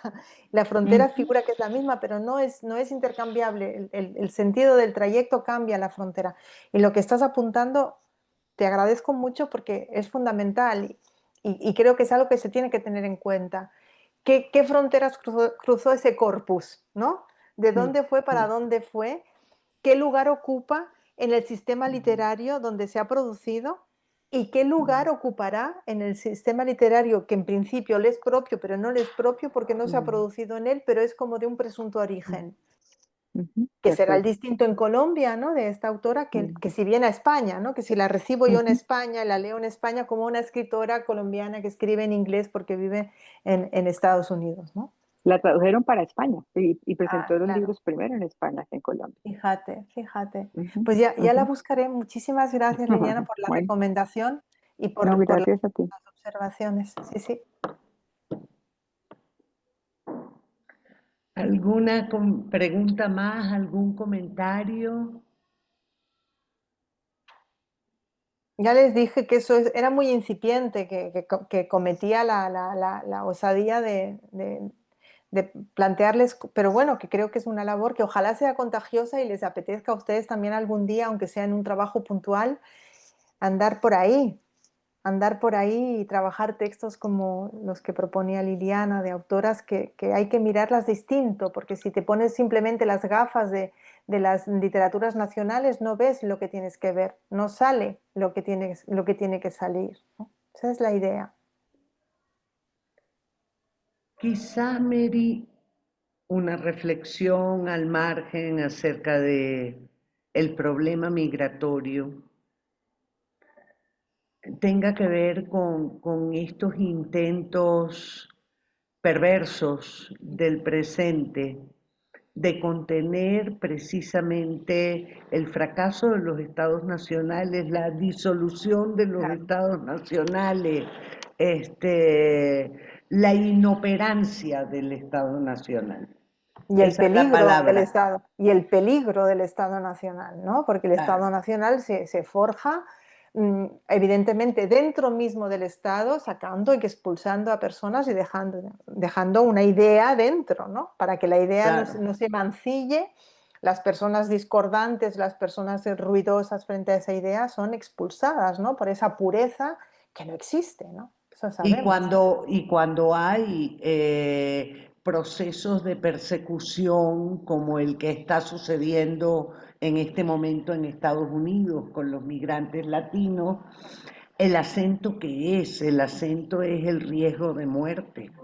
Claro, claro, Es claro, decir, se juega la vida en el acento. claro, claro, claro. Sí, sí. Mm. No sé si alguien más, ya que estás buscando el micrófono. Es que ellos No, pero saben que estoy sin internet en casa y me estaba conectando el celular y el Zoom no me funciona, entonces es un desastre. Pero no, Eli, gracias. Pero bueno, aprovecho que abrí el micrófono porque creo que Liliana fue profesora mía en pregrado, creo, cuando la vi ahí como que... ay, qué lindo. Sí, creo que sí, Jacqueline, Ajá, en la Javeriana, hace años. Y no qué me vas a bonito. creer, estoy trasteándome, estaba guardando todos los libros y tengo uno de tus libros y le dije a mi esposo, una profe re bacana y creo que no la valoré lo suficiente en su momento, por eso me generó mucha impresión verte ahí porque hace 2 días. Qué bonito. Pues Gracias, ahí, Jacqueline. ¿ves? Esa sesión fue la oportunidad para que pudieras decírselo. Eso está bien. Está bien. Ahora entré en el chat y veo el blanqueamiento de la lengua. Sí, sí, sí. Claro que hay un blanqueamiento de la lengua. Muy bien. Mm. Y te preguntan por algún texto, alguna publicación de este trabajo, Mary. Sí, es la que puse, está ahí la referencia. En Mitología Soy, que es una revista, hago la publicación de Historia de mi lengua de Apablaza. Y la otra está en un libro de Iberoamericana, pero bueno, que yo la di para leer en el formato que puedo darla, que es el formato de mi Word. Mm. Sí, Mitología Soy es la revista. De todas maneras, recuerden que la semana que viene, cuando tengamos esta grabación, la compartiremos con todas y todos ustedes. Mm. Bien, se nos Pero acaba el Eleonora, tiempo, perdona, Mary. una pregunta. ¿Las Sí, grabaciones anteriores ya las han repartido? sí, las Ok, manda Alejandra. Alejandra a la lista ¿No, no las han recibido? Yo sí. Yo no, Yo tampoco.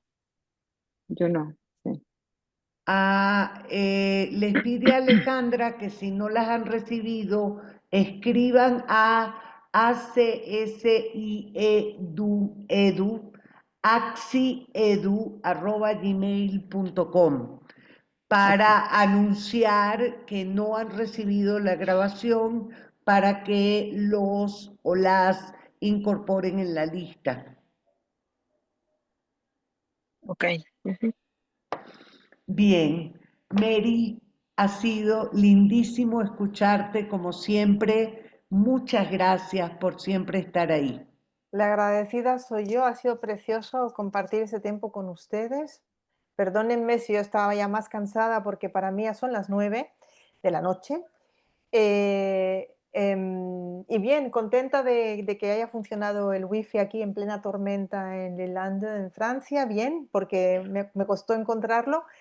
Y pues paséenme un poco allí donde estén, paséenme un poco.